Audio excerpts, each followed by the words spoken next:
Hey everyone, I'm Justin. Welcome to my channel, Justin Hits the Trail.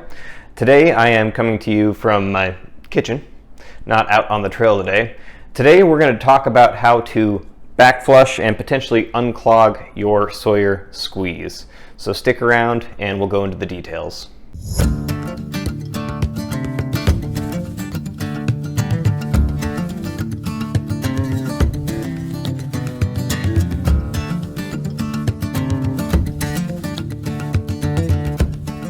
So before I get started, I just want to say this is my personal experience. These are not instructions directly from Sawyer or anything like that. This is just from my experience, what I have found has worked. So keep that in mind and take that for what it's worth.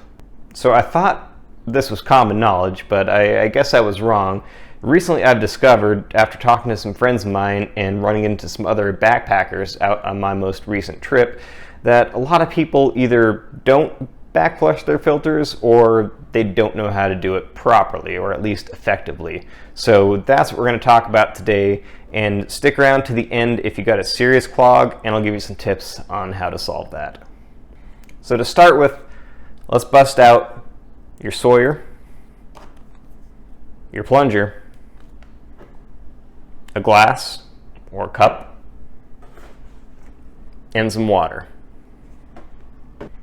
So right off the bat, one thing a lot of people I've realized don't take into consideration is the water that they're using to backflush their filters with.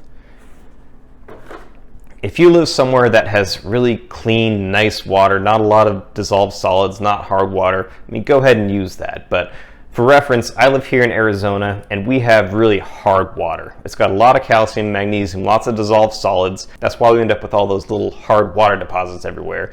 And if you use that to backflush your filter, those hard water deposits are just going to end up on your filter and it's not going to do a great job unclogging it for you or increasing the flow rate. So I recommend drinking water from the store, something that's purified, clean. If you want to go really hardcore, just use some distilled water. That'll be good to go.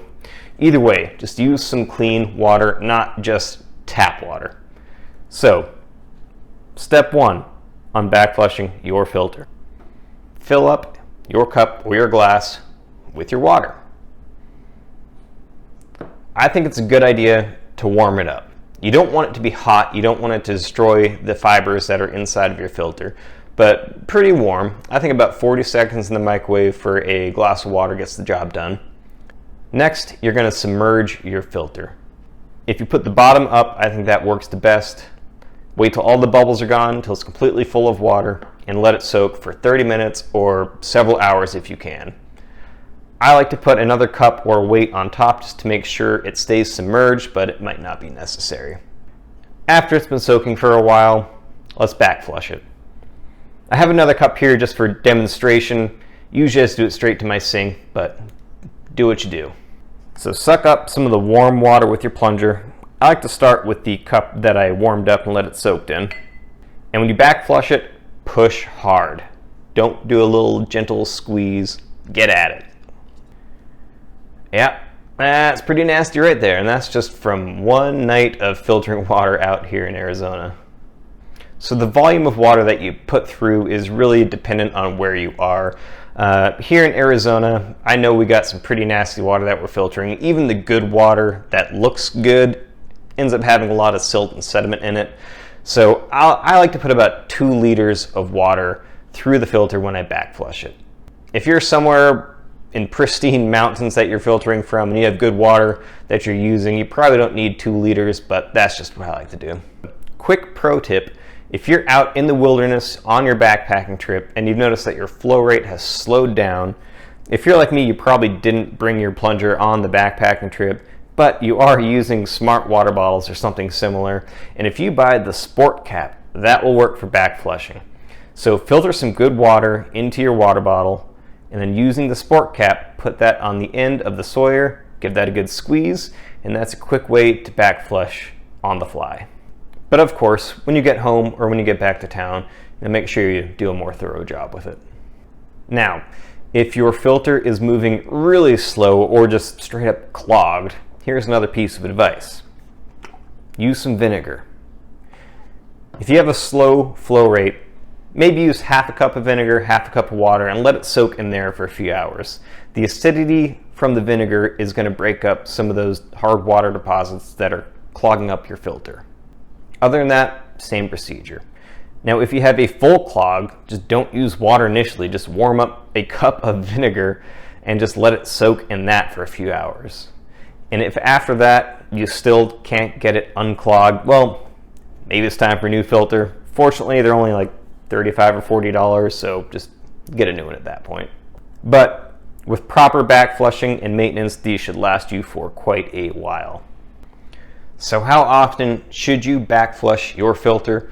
Well, it's kind of dependent on where you are and how your filter is acting. If you live somewhere with lots of water, lots of nice, good, clean water, you probably don't need to do it that frequently. Just kind of wait until your flow rate starts slowing down and then go ahead and give it a good backflushing. But here in Arizona, where even our good water still ends up having a lot of sediment and silt in it, I backflush it every single trip. So 2 liters through every time I get home, and I'm still on my first filter. I've had it for a couple years now. It's still going strong. I just make sure I stay on top of the backflushing. So that's that. That is how you backflush your Sawyer, or potentially unclog it if necessary. Just make sure you keep that flow rate strong, or else you're going to end up being that guy at camp that's like, "Hey Justin, my flow rate sucks. Can I use your filter?" Why does your flow rate suck?